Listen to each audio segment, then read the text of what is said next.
एक पति जो घर से अपने बाहर कमाने के लिए जाता है और कमाकर अपनी पत्नी को भेज रहा था, लेकिन पत्नी अपने घर में कुछ और ही कर रही थी। वो वहाँ पर अपने दो प्रेमियों को बुलाती है और बुलाने के बाद उनके साथ संबंध बनाती है। लेकिन एक दिन कुछ ऐसा होता है जिसे जानकर आप हैरान हो जाएंगे और सोचने पर मजबूर हो जाएंगे कि आखिरकार कैसे दो बच्चों की माँ इतना सब कर सकती है। चले तो बिना देरी के इस घटना को शुरू करते हैं और जानते हैं कि यहाँ पर क्या होता है। नमस्कार, आदाब, सत श्री अकाल, हर हर महादेव। मेरा नाम रूपा है और आज की घटना राजस्थान प्रदेश का एक जिला लगता है बलोत्रा, और इसी जिले के अंतर्गत एक थाना आता है पचबांद्रा थाना, और इसी थाने के अंतर्गत एक गांव आता है जमात नगर। यहीं के रहने वाले कान सिंह अपनी पत्नी अपने दो बच्चों के साथ रहते हैं। कान सिंह के पास इतनी सारी प्रॉपर्टी नहीं है जिससे कि वो अपने घर का खर्चा चला सके। कान सिंह के पास सिर्फ 1 या 1.5 बीघे ज़मीन है जिसमें वो अपना घर चलाने की कोशिश करते हैं, लेकिन घर चलता नहीं है। इधर इनकी जो पत्नी होती है जिसका नाम रसाल कंवर होता है, वो अपने पति से कहती है कि हमारे घर का खर्चा नहीं चल रहा है, हमारे घर में बहुत तंगी आ रही है, आर्थिक स्थिति बहुत ख़राब हो रही है, तुम्हें कुछ करना चाहिए। तभी कान सिंह कहता है कि ठीक है, मैं कमाने के लिए बाहर जाता हूँ, लेकिन मैं तुम्हें साथ नहीं ले जा सकता। अगर मैं तुम्हें साथ ले जाऊंगा तो हमारा जो खर्च है वो दुगना हो जाएगा बाहर जाने के बाद। इसलिए जो मेरी ज़मीन है उसमें तुम कमाना और बाहर से मैं तुम्हें पैसे भेजता रहूँगा, उसमें तुम अपना खर्चा चलाना और बच्चों का खर्चा चलाना। ये सारी बात कहकर कान सिंह कमाने के लिए बाहर चला जाता है। इधर पत्नी रसाल कंवर और बच्चे साथ में रहते हैं। सब कुछ सही चल रहा था। रसाल कंवर जो होती है अपने पति के पास फ़ोन करती है। पति 12 घंटे जॉब करता है। 12 घंटे जॉब करने के बाद जब उसकी पहली सैलरी आती है 13-14 हज़ार रुपये, वो अपनी पत्नी के खाते में डालता है और कहता है कि बच्चों की फ़ीस भरो, अपना खर्चा चलाओ, और जो ज़मीन में थोड़ी बहुत फसल उगा रही हो उसमें पैसे खर्च कर सकती हो, और पैसे तुम्हें बहुत ध्यान से उठाने होंगे। रसाल कंवर अपने पति कान सिंह से कहती है कि मैं बहुत ध्यान से पैसे उठाऊंगी और बहुत ध्यान रखूंगी, सारी ज़रूरतों को तभी पूरा करूंगी जब मुझे पता होगा कि मेरे पास इतने सारे पैसे हैं। रसाल कंवर अपने पति को ये बात कहती है। कान सिंह को अपनी पत्नी पर बहुत विश्वास होता है। एक दिन रसाल कंवर सब्जी लेने के लिए बाहर जा रही थी, मार्केट जा रही थी। जब वो मार्केट जा रही थी तभी एक व्यक्ति मिलता है जिसका नाम बरकत खान होता है। बरकत खान उसी गांव का रहने वाला होता है। बरकत खान गाड़ी चलाने का काम करता है। जब बरकत खान रसाल कंवर को मार्केट की ओर जाते हुए देखता है तो कहता है कि तुम कहाँ जा रही हो। रसाल कंवर कहती है कि मार्केट जा रही हूँ। बरकत खान कहता है कि ठीक है, मैं भी उधर को ही जा रहा हूँ, चलो मैं तुम्हें छोड़ देता हूँ। रसाल कंवर बहुत ही हंसलोर महिला थी, यानी कि वो जल्दी से किसी की भी बातों में आ जाती थी, जल्दी से किसी से भी घुल मिल जाती थी। अब ऐसे जब वो कहता है तो वो गैल उसकी गाड़ी में बैठ जाती है और कहती है कि ठीक है चलो। अब ये दोनों बातें करते जाते हैं। रसाल कंवर के बारे में पूछता है, रसाल कंवर के पति के बारे में पूछता है, तो रसाल कंवर बताती है कि मेरा पति बाहर रहता है, मेरे 2 बच्चे मेरे पास रहते हैं। अब इधर बरकत खान कहता है कि ठीक है, तुम मार्केट में जो तुम्हें ख़रीदना है वो ख़रीद सकती हो, और मैं तुम्हें अपना नंबर दे रहा हूँ क्योंकि मैं भी घर की ओर ही जाऊँगा। जब तुम अपना सारा सामान खरीद लो तुम मुझे फ़ोन कर देना, मैं तुम्हें लेते चलूँगा।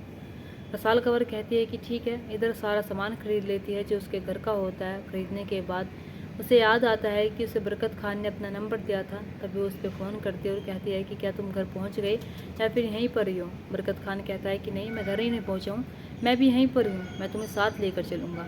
अब बरकत खान रसाल कंवर को साथ में बैठाता है। बैठाने के बाद उधर से बहुत सारी बातें करते हैं। उधर से भी रसाल कंवर से पूछता आता है कि तुम्हारा पति कितने दिनों में आता है, कितने महीनों में आता है, तुम्हारा उससे मन नहीं करता मिलने का, बात करने का मन नहीं करता, तुम्हारी उम्र भी अभी इतनी नहीं है। रसाल कंवर की उम्र महज 28 से 29 साल होती है। इधर बरकत खान की उम्र 40 या 38 साल होती है। अब जैसे रसाल कंवर से वो सारे सवाल कर रहा था तभी रसाल कंवर कहती है कि मेरे घर में बहुत तंगी चल रही थी, इसी के दौरान मेरे पति को बाहर जाना पड़ा और घर में सिर्फ बच्चे ही हैं। तभी बरकत खान कहता है कि तुम्हारा मन कैसे लगता है। कहती है कि मैं बच्चों में अपना मन लगा लेती हूँ, बच्चों में मेरा मन लग जाता है। अब ऐसे ही घर आ जाता है। घर आने के बाद रसाल कंवर उतर के गाड़ी से अपने घर जाने लगती है, लेकिन पीछे से बरकत खान उसे आवाज़ देता है और कहता है कि सुनो। रसाल कंवर कहती है कि क्या हुआ, अब भी कुछ बात रह गई है क्या। तभी बरकत खान कहता है कि मैं तुम्हारे घर आना चाहता हूँ। रसाल कंवर कहती है कि नहीं, तुम मेरे घर नहीं आ सकते, सब लोग देखते हैं वे क्या सोचेंगे क्या नहीं सोचेंगे। तभी बरकत खान कहता है कि ठीक है, अभी तो मैं तुम्हारे घर नहीं आ रहा हूँ, लेकिन मैं तुम्हारे घर रात को आना चाहता हूँ, मुझे तुमसे कुछ बात करनी है। रसाल कंवर जब बरकत खान की आवाज़ सुनती है तो कहीं ना कहीं उसे भी ये लगता है कि बरकत खान को बुला लेना चाहिए, और वो मुंडी हिला देती है और कहती है कि जब बच्चे सो जाएंगे तो मैं तुम्हें कॉल कर दूँगी, तब आ जाना और तब बात करने का। बरकत खान अपने घर पहुंचता है और रात का इंतज़ार करने लगता है, और वो इंतज़ार करने लगता है रसाल कंवर के फ़ोन का। अब ऐसे 9 साढ़े 9 का वक्त होता है। रसाल कंवर बरकत खान को कॉल करती है और कहती है कि क्या तुम सो गए? बरकत खान कहता है कि नहीं, मैं तुम्हारे ही फ़ोन का इंतज़ार कर रहा था, मैं देख रहा था कि तुम कब फ़ोन करोगी, तुमने चलो फ़ोन किया तो सही, बच्चे सो गए। रसाल कंवर कहती है कि बच्चे तो सो गए, अब तुम आ सकते हो। बरकत खान घर आता है। घर आने के बाद ये दोनों बातचीत करते हैं और बातचीत का सिलसिला कुछ इस तरह से आगे बढ़ता है कि बरकत खान और रसाल कंवर के बीच पहली बार संबंध बनते हैं, एक दूसरे के साथ संबंध बनाते हैं। अब ऐसे बरकत खान कुछ घंटे यहाँ पर गुजारता है। कुछ घंटे गुजारने के बाद वो अपने घर पर चला जाता है। इधर बरकत खान की शादी हुई हुई थी, उसका एक बेटा भी होता है, लेकिन बरकत खान फिर भी रसाल कंवर के पास आता है और पास आने के बाद उसके साथ शारीरिक संबंध बनाता है। अब ऐसे ही समय गुजरता चला जाता है। जब जब रसाल कंवर का मन करता था तब तब वो बरकत खान को बुलाती है, और तब तब बरकत खान का मन करता था वो खुद आ जाता था। लेकिन रसाल कंवर उसे फ़ोन करती थी, ज़्यादातर वो जब आता था। कभी कभी ऐसा होता था कि वो खुद ही बिना वजह के, बिना मतलब के, अगर उसने फ़ोन भी नहीं किया तब भी आ जाता था। समय हो जो होता है ऐसे गुजर रहा था। इधर ही दिन में नहीं मिलते थे, रात को मिलते थे। अगर दिन में किसी ने देख लिया, कोई बता देगा कान सिंह को कि उसकी पत्नी उसके पीठ पीछे क्या कर रही है। इसी को सोचते हुए इनका जो अवैध संबंध होता है इस तरह से ही चल रहा था।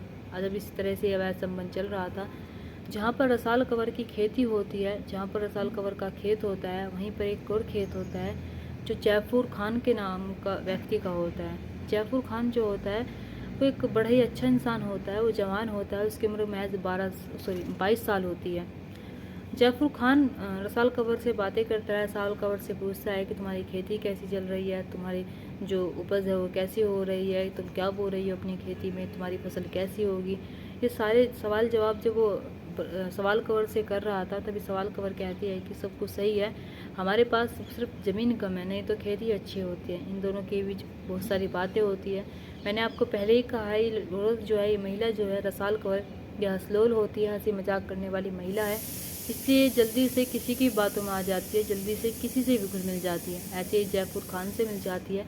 जब जयफूर खान से मिल जाती है तभी जयफूर खान जो होता है वो कहता है कि तुम दिखने में कितनी खूबसूरत हो, तुम दिखने में कितनी सुंदर लग रही हो। मैंने इस गांव में इस ऐसी महिला नहीं देखी, इस गांव में इतनी सुंदर खूबसूरत लड़की नहीं देखी आज तक, तुमने इतनी जल्दी शादी क्यों कर ली। जब ये सारी बातें रसाल कंवर सुनती है तो उसे कहीं ना कहीं अच्छा लगता है, उसे कहीं ना कहीं बहुत बढ़िया लगता है। जब वो जयफूर खान उसकी पढ़ाई कर रहा था, तारीफ़ कर रहा था। अब ऐसे वो अपने घर आती है। घर आने के बाद जब वो दोबारा खेत पर जाती है तभी वहाँ जयफूर खान फिर से मिलता है, और जयफूर खान इस बार उससे कहता है कि तुम मुझे अपना नंबर दे दो, मुझे तुमसे बात करनी है। इधर रसाल कंवर जो ना ही नहीं कर पाती है, जो अपना नंबर जयफूर खान को दे देती है, और देने के बाद कहती है कि तुम जब फ़ोन करना, जब मैं कहूँ, इतने फ़ोन मत करना। जयफूर खान कहता है कि ठीक है, मैं खुद नहीं करूँगा, तुम कर लेना मुझे।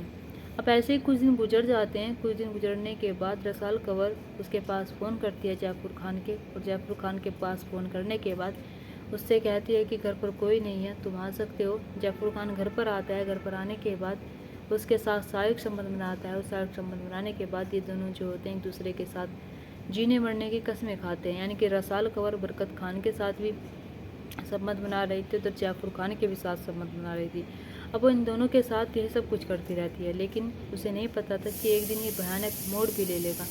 अब ऐसे ही एक दिन आता है 14 सितंबर सन 2025 का। 14 सितंबर सन 2025 को ये बरकत खान का जो घर होता है उसी के बाहर बरकत खान सो रहा था। तभी उसका बेटा पठान खान बाहर आता है। बाहर आने के बाद अपने पिता को देखता है तो पिता होते ही नहीं है। पिता की वहाँ पर सट पड़ी हुई थी। जब पिता की सब सट देखता है तो उसे कहीं ना कहीं लगता है कि पिता शायद घूमने चले गए हैं, सुबह सुबह का वक्त है, घूमने के लिए बाहर चले गए, खेतों में चले गए, यानी कि सारी चीज़ें सोच ही रहा था। लेकिन उसके पिता के जो पैरों के निशान होते हैं, जब उन्हें देखते हुए जाता है तो देखता है कि उसके ही घर से 700 या 800 मीटर दूरी पर उसके पिता बरकत खान की डेड बॉडी पड़ी हुई होती है, और वहाँ पर बहुत सारे लोग पहले से खड़े होते हैं। बहुत सारे लोग बातें बना रहे थे कि आखिरकार बरकत खान के साथ ये सब कुछ किसने कर दिया।